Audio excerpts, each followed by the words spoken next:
Things change, but Deer Park Natural Spring Water is a constant you can count on, bringing you the essence of home for 150 years and counting. Sourced from carefully selected springs, Deer Park Natural Spring Water has naturally occurring electrolytes for a crisp, refreshing taste. Find Deer Park Natural Spring Water at your favorite local retailer today.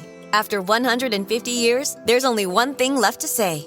Deer Park, that's still good water.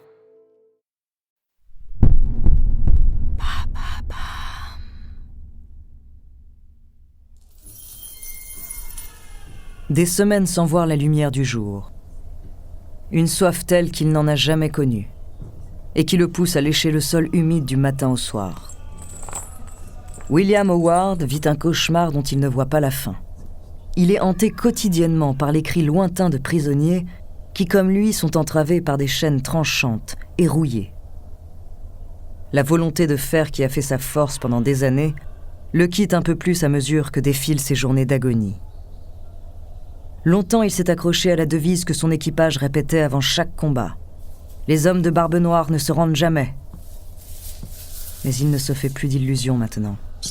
Il sait qu'il va finir par parler, par révéler l'endroit où son mentor se cache. Depuis le blocus de Charleston, son ancien capitaine s'est en effet retiré dans un lieu si difficile à trouver que les autorités commencent à croire qu'il n'existe sur aucune carte. Le tortionnaire de William Howard se nomme Alexander Spotswood. Ancien lieutenant-colonel de l'armée britannique devenu gouverneur de Virginie, cela fait plusieurs mois qu'il s'est lancé dans la traque de Barbe Noire et de ses anciens complices. Il sait qu'après leur séparation, les pirates se sont dispersés dans toute la Caroline du Nord et jusque dans la province dont il a la charge, la Virginie. Mais pour Spotswood, il est évident qu'une fois leur pactole dilapidé, les anciens compagnons s'uniront de nouveau pour reprendre la mer. Ce n'est plus qu'une question de temps. En tant que gouverneur, il est de son devoir de protéger la couronne contre tous ses ennemis de l'extérieur comme de l'intérieur. Pour autant, l'ancien officier n'a pas l'intention de faire aux pirates le cadeau d'un procès. Pour lui, une justice équitable et la possibilité du pardon royal sont loin d'être une menace à la hauteur de ce que mérite le choix d'une vie violente, faite de débauche et de perversité. Tous les pirates méritent la mort. Obsédé par sa quête, Spotswood envisage d'opérer hors de sa juridiction. Si les hors-la-loi se cachent en Caroline du Nord, il n'hésitera pas à y envoyer ses propres hommes, persuadé que le gouverneur de cette province protège les intérêts pirates. Quand après de longues semaines de recherche, il met finalement la main sur l'ancien quartier-maître de Barbe Noire, il se rapproche considérablement de son but. Pour rien au monde, il ne laisserait s'échapper ce précieux prisonnier.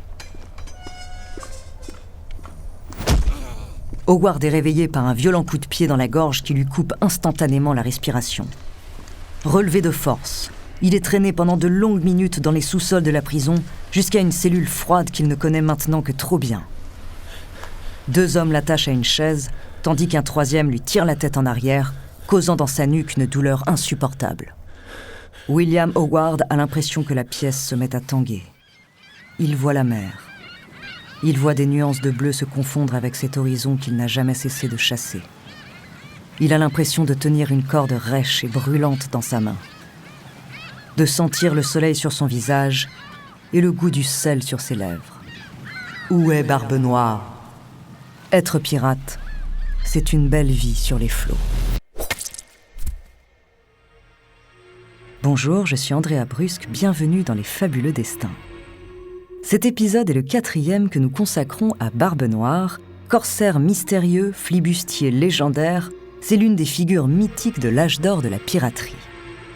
Dans cette 4e partie, je vous parlerai de sa dernière bataille et de sa mort, qui entraîna l'inéluctable déclin de la République des anciens corsaires en mer des Caraïbes.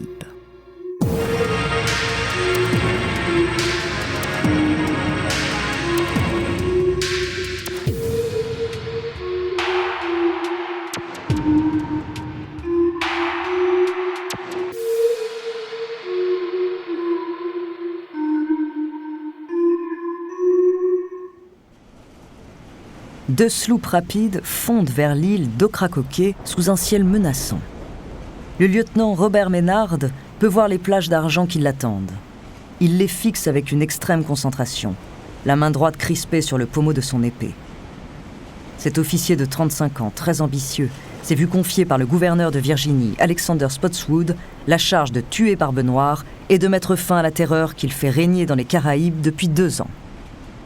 Pour Maynard, qui ne possède pas de protecteur dans l'armée ni de relations dans l'aristocratie, c'est une opportunité inespérée d'obtenir la promotion qui lui échappe, celle qui ferait de lui l'homme accompli, le militaire admiré qu'il a toujours souhaité devenir.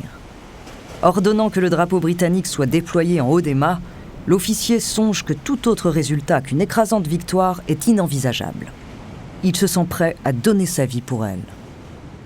Bien que ces hommes soient épuisés par le voyage qu'ils ont fait depuis la Caroline du Nord, Maynard ne peut leur permettre de leur accorder quelques repos. Barbe Noire change trop régulièrement de cachette et peut à tout instant leur filer entre les doigts. Grâce au travail de son unité de reconnaissance, le lieutenant sait que l'équipage des pirates n'est pas au complet.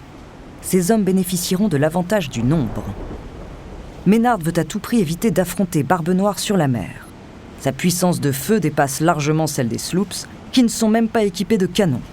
En effet, la mission, illégale puisque commanditée par Spotswood en dehors de la Virginie, n'a pas bénéficié du financement nécessaire à la constitution d'une flotte à la hauteur de l'événement.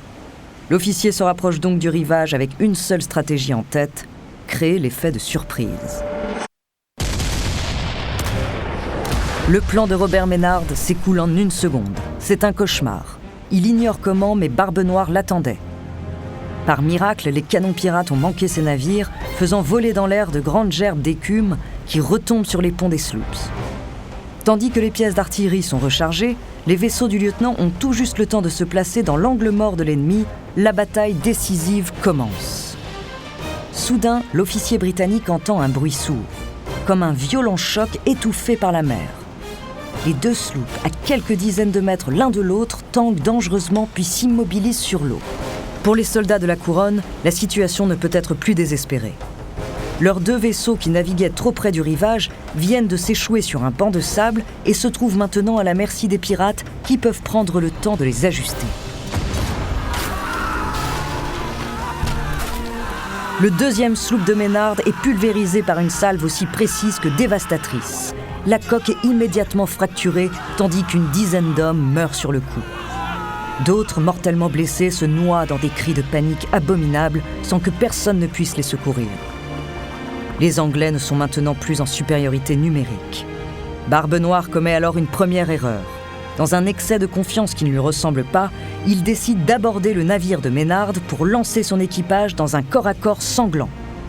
Sur son visage, on peut lire la colère qui le consume et toute la rage qui l'anime d'avoir été retrouvé par les autorités.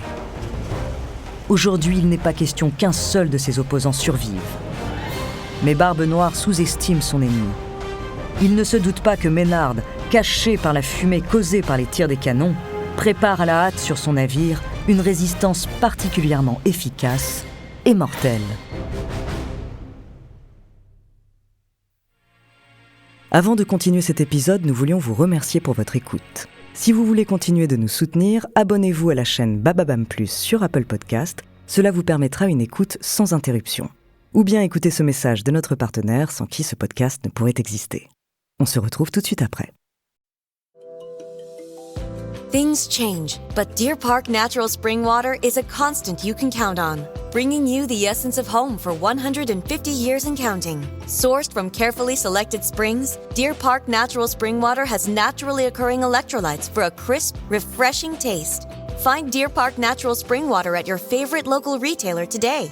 After 150 years, there's only one thing left to say. Deer Park, that's still good water.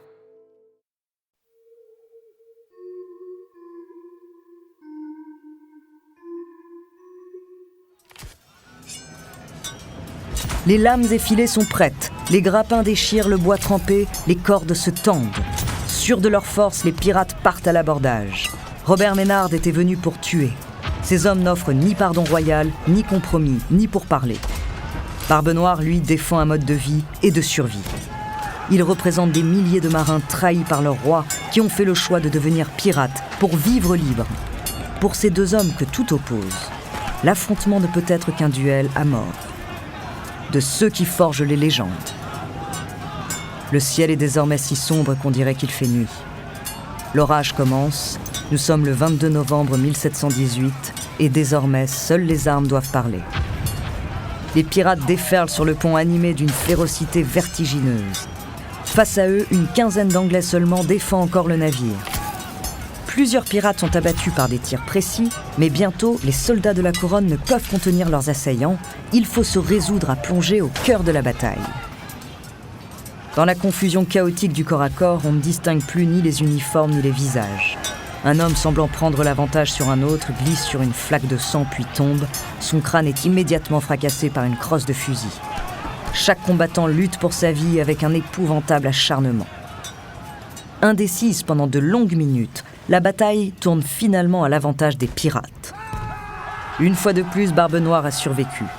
Quand il se redresse au milieu du carnage, son sourire de fauve ferait fuir les plus courageux des soldats. À regarder ses yeux, on peut le croire possédé par une force venue des ténèbres. Face à ces hommes, le capitaine lève son sabre au-dessus de sa tête en signe de victoire. La légende dirait-elle vrai ? Le colosse est-il protégé par le diable ? C'est alors que Maynard referme son piège sur son ennemi. Le lieutenant avait caché ses derniers hommes dans la cale avant l'abordage. 25 soldats font irruption sur le pont. Leurs fusils chargés préalablement font des ravages immédiats dans les rangs pirates. Affaiblis par le corps à corps meurtrier qu'ils viennent de remporter, ces derniers sont rapidement dépassés. Bientôt, Maynard parvient à isoler Barbe Noire.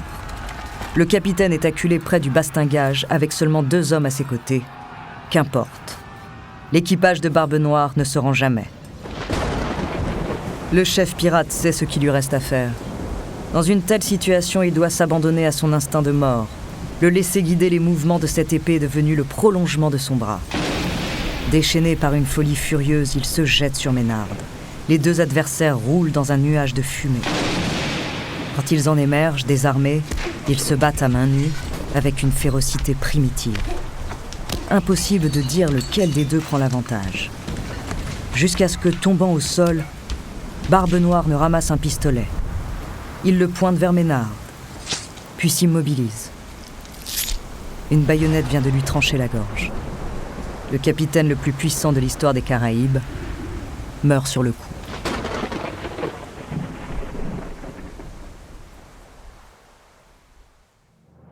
Après la mort de Barbe Noire, l'activité pirate en mer des Caraïbes ne cessera de décliner. À la fin de l'année 1719, la République des anciens corsaires ne sera plus. Elle n'aura existé que 5 ans. Pourtant, un siècle plus tard, quand le roman L'île au trésor de Robert Louis Stevenson connaît un immense succès, il enracine l'univers pirate dans l'imaginaire collectif. Depuis, leurs histoires et leurs légendes fascinent le monde entier. Au XXIe siècle, le succès historique de la franchise Pirates des Caraïbes relance encore l'intérêt des spectateurs pour les aventures des anciens corsaires. Du manga culte One Piece aux jeux vidéo Assassin's Creed, des livres d'histoire aux films et romans qui lui sont consacrés, Barbe Noire reste encore à ce jour le pirate le plus légendaire ayant existé.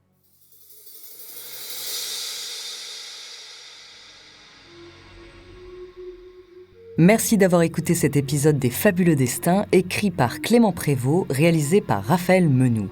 La semaine prochaine, je vous parlerai de Narcisse Pelletier, un jeune mousse français qui a passé 17 ans au sein d'une tribu aborigène. En attendant, si cet épisode vous a plu, n'hésitez pas à laisser des commentaires et des étoiles sur vos applis de podcast préférés.